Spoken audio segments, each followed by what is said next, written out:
were shot separately. So I did not really even get to act with him.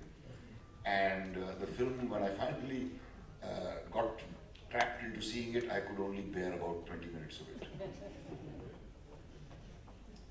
Mr. Shah, thank you so much for a very inspiring talk. I'm an Australian theatre director who's directing a show here in Bombay, and I do a lot of work with actors that are training and post-training as well, and I loved your comment about the workshops. Again, it's been mentioned a couple of times. And I was wondering, it is a bit of a dilemma in Australia, and I'm wondering if you agree with Indian young actors as well that stardom is becoming more important than being a good storyteller. That is absolutely true, but then what else are the actors, the aspiring actors, to aim for?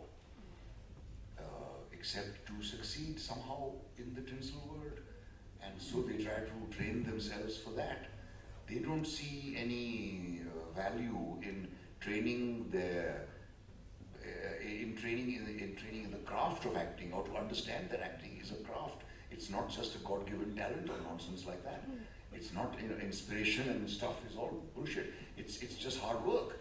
And they're not willing to put in that kind of work into learning it because the training seems so intangible. Because working with a young actor and teaching him the tools of his trade is really delving into that kid's psyche and helping him, find his own strengths. It's not teaching him a few dance steps and teaching him how to cry, which is what these acting schools do. And these kids feel happy having learned how to, gyrate or shed tears, to order. And that's all that they feel is. Add to that, in India, is the additional problem of good acting being confused with crying. Any actor who cries is considered a great actor in our country. Sir, thank you so much for your talk. It was very inspiring. I have to mention that I see like a lot of parallels between you and actor Gary Oldman, as people who are very driven to character-driven roles. So is this something that you have personally felt, that you are very driven to character-driven roles, and you would not really, like say, go for a conventional movie? No, I would have loved to be cast in the Clint Eastwood role in Fistful of Dollars, for example. I would have loved to play the ugly character in The Good, the Bad, and the Ugly. So it's not as if I always wanted to serve art, and that's why I became an actor. I became an actor because I wanted people to look at me, and I wanted to express myself, and I wanted to be popular, and later on in life I wanted to be rich and have a good life. I didn't become an actor to serve art.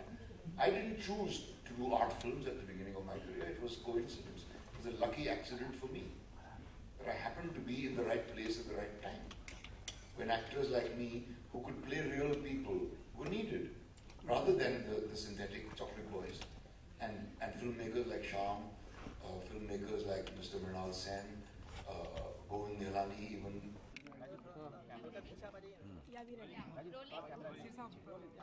evening. Congratulations, your memoirs have been very well received. So what exactly are you feeling proud today? We know you as a man who obviously tells it like it is. Yeah. And it's an amusing statement that you say you're not worried about what Bollywood thinks about it, because Bollywood doesn't read books in any case. So well, Aamir Khan perhaps is one exception. He called me up, he read the book and liked it very much. But more important than that, I'm feeling very, very gratified that my effort has been appreciated, and people, some,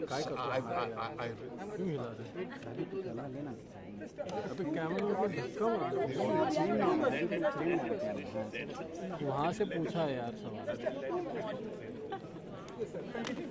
Okay, so 2 minutes means 2 minutes. Yes, sir. By the Center look, clock. please, sir. Right. I forgot what I was saying.